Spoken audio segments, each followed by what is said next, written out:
Good morning everyone. मैं सचिन कुमार आपके अपने चैनल एम ऑफ पर हार्दिक स्वागत करता हूं। तो कैसे हैं आप सभी? आशा करता हूं आप सभी अच्छे होंगे। ठीक है, तो आज हम क्या पढ़ने वाले हैं? आज हम पढ़ने वाले हैं साइंस। साइंस में भी भौतिक विज्ञान है ना, फिजिक्स जो होती है। तो 10th क्लास के बेसिस पे मैं पढ़ाऊँगा, तो ध्यान देते हैं। जैसे मेरा आज का चैप्टर रहेगा प्रकाश, है ना, तो मैं यहाँ पे लिख देता हूँ।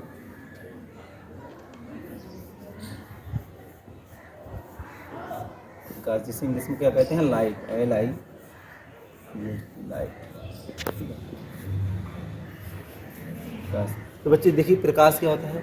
प्रकाश एक प्रकार की ऊर्जा है जिसकी वजह से हमें कोई भी वस्तु स्पष्ट दिखाई देती है। बिना प्रकाश के हम किसी भी वस्तु को हम देख ही नहीं सकते, है ना।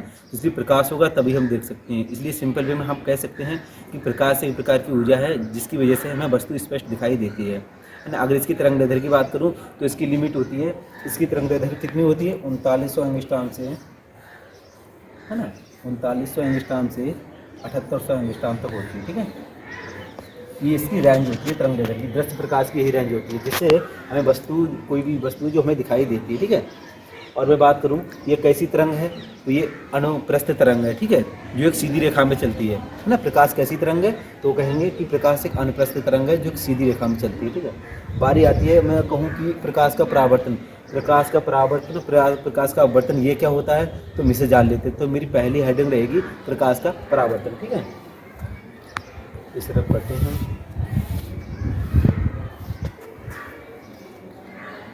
मैं यहाँ पे लिखता हूँ प्रकाश का परावर्तन।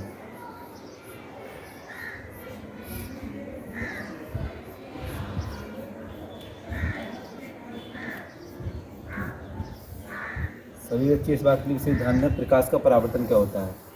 मैं बताता हूँ प्रकाश का परावर्तन। जब कोई प्रकाश की किरण, है ना, जब कोई प्रकाश की किरण जब किसी चिकने तल से टकराती है या किसी दर्पण से टकराती है तो वह परावर्तित होकर उसी माध्यम में वापस लौट जाती है। तो इस घटना को क्या कहते हैं? इस घटना को कहते हैं प्रकाश का परावर्तन। वो कैसे होता है वो इस डायग्राम से समझिए आप लोग।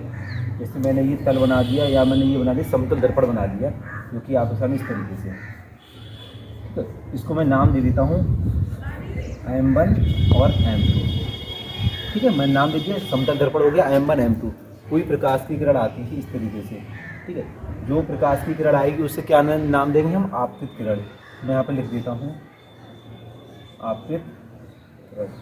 ठीक है, आने वाली किरण को मैंने क्या नाम दे दिया? आपतित किरण। ठीक है, अब यही किरण जो आई इस तल से टकराई, ये चिकना तल है या दर्पण है जो भी है, इससे टकराई, इससे टकराने के बाद में उसी माध्यम में वापस लौट गई।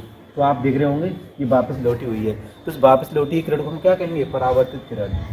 ठीक है, परावर्तित किरण। परावर्तित किरण। तो फ्रेंड्स आप देख रहे होंगे ये आई आपतित किरण, यहाँ पे टकराई इस तल से, उसी माध्यम में वापस लौट गई, यानी परावर्तित होकर लौट गई। तो इस किरण का क्या नाम होगा? परावर्तित किरण। लेकिन ये जो दो बिंदुओं के बीच में ये जो है, यहाँ पे ये होगा लंब, जिस लंब को हम नाम लेंगे अभिलंब। ठीक है, ये जो बिंदु होगा क्या कहलाएगा?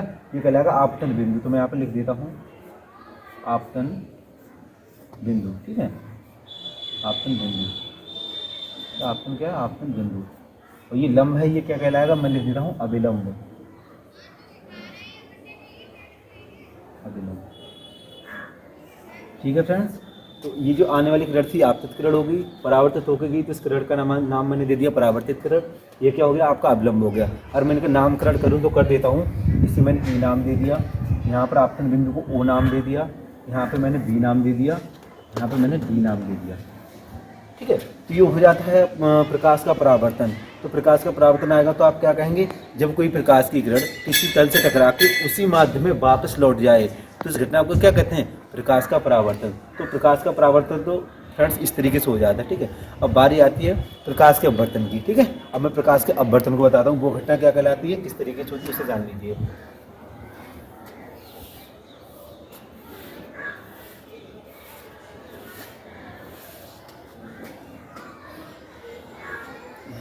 मैं, है ना, प्रकाश का अपवर्तन। देखिए क्या होता है फ्रेंड, इसकी क्या डेफिनेशन होती है? इसकी ये डेफिनेशन होती है, जब कोई प्रकाश की किरण एक माध्यम से दूसरे माध्यम में जाती है ना, तो वह अपने मार्ग से क्या होती है? किरण विचलित हो जाती है। वो कैसे हो जाती है? वो डायग्राम के माध्यम से हम बताएंगे। ठीक है, एक बार फिर से सुन लीजिएगा। प्रकाश का अपवर्तन क्या होता है, जब कोई प्रकाश की किरण एक माध्यम से दूसरे माध्यम में जाती है ना, तो वह अपने मार्ग से विचलित हो जाती है। तो ये घटना क्या कहलाती है, प्रकाश का अपवर्तन कहलाती है। जैसे कि देख लीजिए, ये दो तरीके से है, एक होता है सघन माध्यम, विरल माध्यम। मैं जो दो माध्यम बोल रहा हूँ कि पहले माध्यम से दूसरे माध्यम में जाती है तो क्या अपने मार्ग से विचलित हो जाती है। तो माध्यम क्या हो सकते हैं, एक माध्यम हो जाता है आपका सघन माध्यम, दूसरा माध्यम हो जाता है विरल। ठीक है, सघन माध्यम जैसे कांच हो गया, विरल माध्यम जैसे वायु हो गया। तो दो तरीके से हम यहाँ पे बता देते हैं। एक तो हम आपका डायग्राम यहाँ पे बना देते हैं। ठीक है, मैंने ये बना दिया। ये तो आपका अवलंब है, जैसे आपने प्रकाश के परावर्तन में पढ़ा था, उस तरीके से मैंने यहाँ पे बना दिया इसे। तो प्रकाश की किरण इस तरीके से आती है। तो मैंने आपको बताया था प्रकाश की किरण जो आएगी, तो जो आने वाली किरण को क्या नाम देंगे हम, आपतित किरण। ठीक है, आपतित किरण नाम देंगे। ठीक है, प्रकाश के अपवर्तन की परिभाषा क्या थी, जो प्रकाश की किरण एक माध्यम से दूसरे माध्यम में जाती है। तो एक माध्यम में आपका ये हो गया दर्पण से ऊपर वाला, एक हो गया नीचे वाला। तो मैं नाम देता हूँ ऊपर वाले, मैंने इस माध्यम को नाम दीजिए सघन माध्यम। ठीक है, सघन माध्यम। सघन माध्यम जैसे कोई घना एक प्रकार से, यहाँ सघन माध्यम का सिंपल सा एग्जाम्पल है, कांच कह सकता हूँ मैं आप। ठीक है, और दूसरा माध्यम हो जाता है आपका विरल। तो मैं यहाँ पे लिख देता हूँ कि विरल माध्यम। विरल माध्यम जैसे कि आपका वायु हो जाता है। ठीक है, विरल माध्यम जैसे कि आपका वायु हो गया। तो ध्यान दीजिए, जब प्रकाश की किरण एक माध्यम से दूसरे माध्यम में जाती है, ठीक है, यानी अगर मैं कहूँ, ये तो आपको सिंपल से पता है, जब प्रकाश की किरण एक माध्यम से दूसरे माध्यम में जाएगी तो प्रकाश का अपवर्तन कहलाएगी। लेकिन मैं बात करूँ सघन माध्यम, विरल माध्यम को लेकर, जब प्रकाश की किरण सघन माध्यम से जब विरल माध्यम में जाती है तो क्या होता है, अविलंब से दूर हट जाती है। यानी इस किरण को इस तरीके से आना चाहिए था, इस तरीके से आना चाहिए था, लेकिन ये सीधी ना आके क्या हो गई, ये रहा मेरा अविलंब, तो अविलंब से क्या दूर हट गई, यानी ये प्रकाश की किरण इस तरीके से चली जाती है। ठीक है, लेकिन मैंने परावर्तन में क्या बताया था, जो किरण परावर्तित होकर जाती है उसका नाम हो जाता है परावर्तित किरण। लेकिन इस बार इस किरण का नाम हो जाएगा अपवर्तित किरण, क्योंकि इसमें प्रकाश का अपवर्तन हो रहा है। मैं आपको लिख देता हूँ अपवर्तित किरण। ठीक है, इसमें मैंने नाम दे दिया अपवर्तित किरण, लेकिन ये अभी भी रहेगा क्या, अविलंब।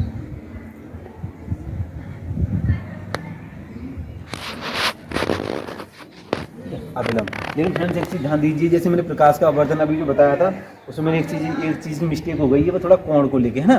तो वो कोण अगर मैं वहाँ पे नहीं बता पाया तो आप यहाँ पे समझ लीजिएगा। ठीक है, तो जैसे आपने देखा होगा आपतित किरण और अविलंब के बीच जो कोण बनता है ना आई, ये क्या होता है आपका आपतन कोण। यहीं पर समझा दूंगा आपके लिए, और वहाँ पर छूट का कोई दिक्कत नहीं है। अपवर्तित किरण और अविलंब के बीच कोण कौन सा है, आपतन कोण आई। इस कोण को क्या नाम देते हैं, आपतन कोण आई। लेकिन अपवर्तित किरण और अविलंब के बीच जो कोण बनेगा वो क्या हो जाएगा आपका, ये कोण होगा आर, जिसे हम कहेंगे अपवर्तन कोण। यहाँ पे लिख दूंगा। ठीक है, अपवर्तन कोण आर। ऐसे ही वहाँ पे मैं थोड़ा रिवर्स में बैठ जाऊँ तो मैं यही कहूँगा, आपतित किरण और अविलंब के बीच जो उसमें कोण था वो आपतन कोण आई था, लेकिन अविलंब और परावर्तित किरण के बीच जो कोण था आर, वो आपका क्या था, परावर्तन कोण था। ठीक है, तो क्लियर हो जाता है आपका यहीं पे। तो ये हो गया आपतित किरण और अपवर्तित किरण। तो यहीं से अगर मैं देखूं और मैं कहूँ, इस अपवर्तन के भी दो नियम होते हैं और प्रकाश के परावर्तन के भी दो नियम होते हैं। प्रकाश के परावर्तन जो दो नियम हैं, वहाँ पे नहीं बोल पाया किसी, तो मैं यहाँ पे बता देता हूँ। प्रकाश के दो जो परावर्तन नियम होते हैं उसमें लिख लीजिए कि आपतन कोण और परावर्तन कोण हमेशा बराबर होते हैं। नंबर 2, आपतन कोण और परावर्तित, आपतन कोण, परावर्तित किरण और आपतन बिंदु पर अविलंब, ये तीनों क्या होते हैं, एक ही तल में होते हैं तीनों। अगर मैं बात करूँ इसकी, अपवर्तित किरण है ना, अपवर्तित किरण और आपतित किरण, अपवर्तित किरण और आपतन बिंदु पर अविलंब, ये तीनों एक ही तल में होते हैं। ठीक है, और मैं बात करूँ तीनों एक ही तल में होते हैं। और हाँ, आपतन कोण की जिया, मैं कहूँ आपतन कोण की जिया साइन आई, यहीं पे बता देता हूँ मैं, आपतन कोण की जिया साइन आई और अपवर्तन कोण की जिया साइन आर। इनका जो अनुपात होता है ना, वो नियतांक होता है एन, है ना, जो कि क्या होता है, कांस्टेंट होता है। ये हो गया पहला नियम। दूसरा नियम क्या हो गया, आपतित किरण, अपवर्तित किरण और आपतन बिंदु पर अविलंब तीनों एक ही तल में होते हैं। अब नेक्स्ट वीडियो में बताएंगे फ्रेंड्स आपके लिए, जैसा भी होगा, जो भी नेक्स्ट टॉपिक होगा नेक्स्ट वीडियो में बताएंगे। ठीक है, तब तक के लिए जय हिंद, जय भारत।